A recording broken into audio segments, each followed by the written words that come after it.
ஓரிரு கருத்துக்களை சொல்லி நான் முடித்து விடுவேன், அவருக்கு இடம் கொடுத்து விடுவேன்.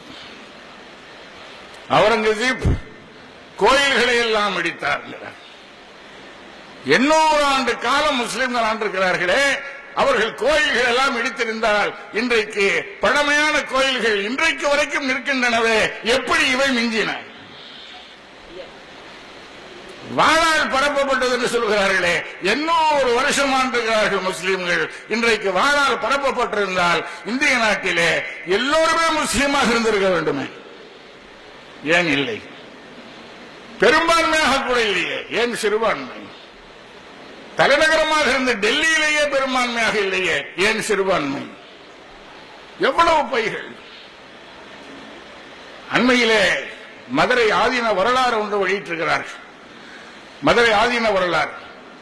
இந்த ஆதீன பீடாதிபதி எனக்கு அனுப்பி வைத்திருந்தார். அதை படித்தேன், அதிர்ச்சி அடைந்தேன். அதில் என்ன இருக்கிறது? அவுரங்கசீப் மதுரை ஆதீனத்திற்கு பூஜை தளவாட சாமான்கள் டெல்லியில் இருந்து அனுப்பி வைத்தார்னு இருக்குது. ஆவணம், ரெக்கார்ட். அவரைத்தான் பார்த்து சொல்லுகிறார்கள் கோயில்கள் எல்லாம் இடித்தார். இதை மட்டும் சொல்லி நான் நிறைவு செய்கிறேன். அவுரங்கசீப் காசியில் இருக்கிற ஆலயத்தை இடித்தார், எழுதி வச்சிருக்கிறார். இந்துக்கள் படித்தால் கொதிக்கத்தான் செய்வார்கள், கொதிக்க வேண்டும் எழுதி வச்சிருக்கிறான். அவுரங்கசீப் இடித்தாரா?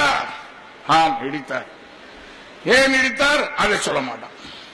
அவுரங்கசீப்பும் அவருக்கு கப்பம் கட்டுகிற சிற்றரசர்களும் சேர்ந்து பயணம் போய் கொண்டிருந்தார்கள்.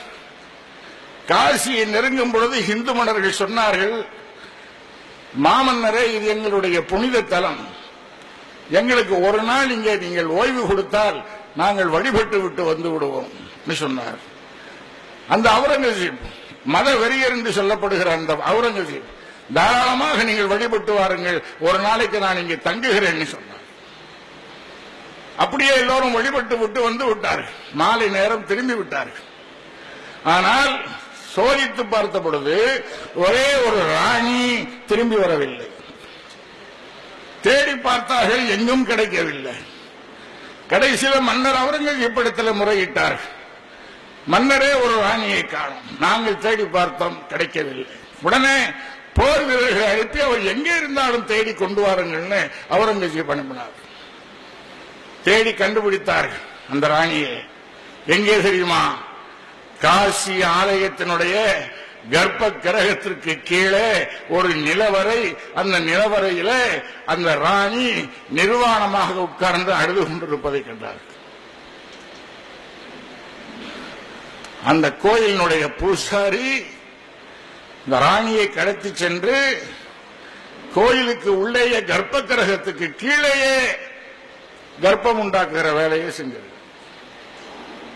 இதை பார்த்த உடனே துடித்த இந்து மன்னர்கள், மன்னரே, இந்த கோயில் தீட்டாகிவிட்டது, இதில் வழிபடக்கூடாது, நாங்கள் இதில் வழிபட மாட்டோம், என்ன செய்ய வேண்டும்? இது உங்கள் விஷயம், நீங்களே தீர்ப்பு சொல்றது. இதை இடித்து விடலாம், இதை இடித்துவிட்டு நீங்கள் எங்களுக்கு புதுசாக கோயில் கட்டி கொடுங்கள் என்று சொல்ல, அதற்காக இடிக்கப்பட்டு இன்றைக்கு நிற்கிற காசி ஆலயம் அவுரங்கசீப்பினால் கட்டி முடிக்கப்பட்டது. இந்த வரலாற்றை அப்துல் ரஹ்மான் சொன்னா நீங்க நம்ப மாட்டீங்க, பேராசிரியர் பாண்டே சொல்லுகிறார். இங்க இருக்கிறார் திவான், அவரை கேட்டால் சொல்லுவார். ஒன்றா இரண்டா அப்படி புரட்டுக்கள்.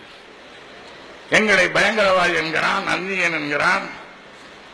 நாங்கள் எப்படி அந்நியன் ஆவோம்? இந்திய தேசத்தை பிரிவினை செய்தவர்கள் என்கிறான். இந்தியாவில் ஒரு தேசத்தை உருவாக்கி கொடுத்தவர்கள் நாங்கள் தானே. 86 தேசம் வச்சிருந்தீங்க. அலாவுதீன் ஹில்ஜி அல்லவா அதை ஒரே நாளாக ஆக்கி கொடுத்தார். யார் ஆக்கி கொடுத்த இந்த நாட்டை ஒரு இந்திய நாடுன்னு சொல்லி? எத்தனை பழிபாவங்கள், பொய்யுரைகள். அதனாலே மதிப்பிற்குரிய வைகோ அவர்களே, நாங்களும் போராடுவோம், நாங்களும் சும்மா இருக்க போறதில்லை.